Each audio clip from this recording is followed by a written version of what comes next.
Hello students, तो आज हम एक और कॉन्सेप्ट लेकर आए हैं जिसमें हम पढ़ेंगे ट्रांसलेट इनटू इंग्लिश। इसमें अभी मैं ट्रांसलेट इनटू इंग्लिश के बीच में दो सेंटेंस मैंने ले रखे हैं हिंदी में, और इन दोनों वाक्यों को मैं इंग्लिश में ट्रांसलेट करना सिखाऊंगा। और ट्रांसलेट करने के साथ साथ इनके साथ हम ऐसा ही क्यों वर्ड या कोई भी वर्ड हम लिख रहे हैं तो वही वर्ड क्यों लिख रहे हैं, ये सारी चीजें भी मैं आपको सिखाऊंगा। तो सबसे पहला है संतोष बाजार जाता था। संतोष बाजार जाता था कौन सा टेंस है बच्चों? पास्ट टेंस है। कौन सा टेंस है? सीधी सीधी बात है। जिन वाक्यों के अंत में था है, थी है, अगर ऐसे कुछ आता है तो कौन सा टेंस हो जाएगा? Past tense. फिर उसके बाद संतोष यानी सब्जेक्ट, जाता यानी क्या हो गया? वर्ब हो गया, और बाजार जाता था क्या हो जाएगा? प्रेडिकेट हो जाएगा। तो अब इसी को हम ट्रांसलेट करेंगे। तो सबसे पहले हम लिखते हैं यहाँ पे संतोष बाजार जाता था। अब वाक्य के अंत में क्या आ रहा है? ता ती ते। तो जाता था, जाती थी, जाते थे, अगर ऐसा कुछ आता है तो पास्ट टेंस है। पास्ट टेंस के साथ ही कौन सा टेंस है? इंडेफिनिट टेंस है। कौन सा टेंस है?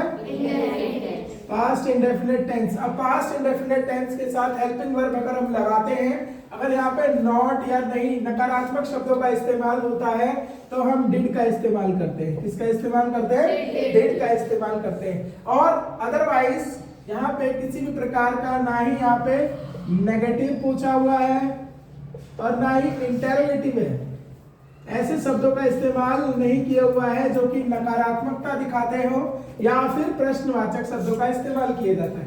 तो हम यहाँ पे डिड का प्रयोग करेंगे? नहीं करेंगे। तो हम यहाँ पे ऐसे डिड नहीं करेंगे। तो हम सीधा सीधा वर्ब की कौन सी फॉर्म का इस्तेमाल करेंगे? कौन सी फॉर्म का इस्तेमाल करेंगे? सेकंड फॉर्म का इस्तेमाल करेंगे। तो संतोष went to market। हमारा ये सेंटेंस फिनिश हो गया। अब ऐसे ही हरि ने अनिल के पर्स से पैसे चुराए। अब जिन वाक्यों के अंत में जैसे है, यहाँ पे हम है लगा लेते हैं। एक हमने पास्ट का कर लिया, एक प्रेजेंट का कर लेते हैं। तो यहाँ पे सीधी सीधी बात है, हरि ने अनिल के पर्स से पैसे चुराए हैं। अब जहां पे है लग जाएगा तो कौन सा टेंस हो जाएगा? ये प्रेजेंट टेंस। अब यहाँ पे देखो बेटा, हरि जो है काम करने वाला है, यानी यही सब्जेक्ट है, यही करता है। बाकी सब क्या हो जाएंगे? हमारे लिए प्रेडिकेट हो जाएंगे। तो इसलिए हरि ने अनिल के पर्स से पैसे चुराए। चुराए तो क्या हो गया बेटा? वर्ब हो गई। क्या हो गई? वर्ब। अब वर्ब में हम वर्ब की हमें इंग्लिश पता होनी चाहिए, तो इसका होता है स्टील, स्टोल, स्टोलन, ऐसे करके हम इस्तेमाल करते हैं। तो सीधी सीधी बात है, जिन वाक्यों के अंत में ए या आ की मात्रा ए है, आ की मात्रा है, और या फिर ये या है, ये है, ये हो, ये सभी के सभी अगर आते हैं तो इसमें हम इस्तेमाल करते हैं प्रेजेंट परफेक्ट टेंस। इसका इस्तेमाल करते हैं प्रेजेंट परफेक्ट टेंस का हम इस्तेमाल करते हैं। तो इसलिए, और फिर क्या कहते हैं?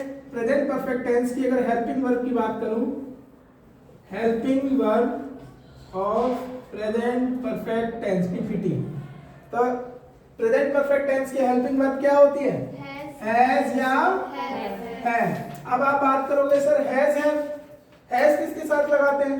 तो सीधा सीधा हम लिख देते हैं हैज का उपयोग जो होता है हमारा क्या कहते हैं? Third person singular. किसके साथ होता है? Third person singular. अब थर्ड पर्सन सिंगुलर में कौन से आते हैं? तो ही, शी, इट, नेम, दिस, और भी बहुत सारे यहाँ पे हम लिख देते हैं एटसेट्रा। ठीक है। अब हम बात करते हैं first person and second person,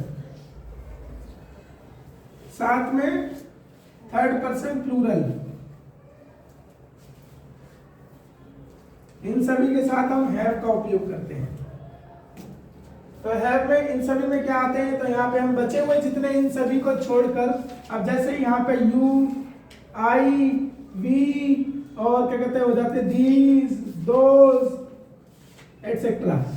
इन सभी के साथ में हम किसका इस्तेमाल करते हैं? हैव का इस्तेमाल करते हैं। अब सीधी सीधी बात है, हरी ने अनिल के पर्स से पैसे चुराए हैं, तो सीधी सीधी बात है, Hari stolen money from Anil purse. अब सीधा सीधा लिख देते हैं, Hari has stolen money from, अब यहाँ पे इसी के साथ के लगा हुआ तो ऐसे लिखेंगे अनिल्स पर्स या वॉलेट। ठीक है, हम ऐसे लिख सकते हैं। तो आज हमारी वीडियो यहीं समाप्त होती है। नेक्स्ट वीडियो में हम मिलते हैं नए कॉन्सेप्ट के साथ में। Thank you.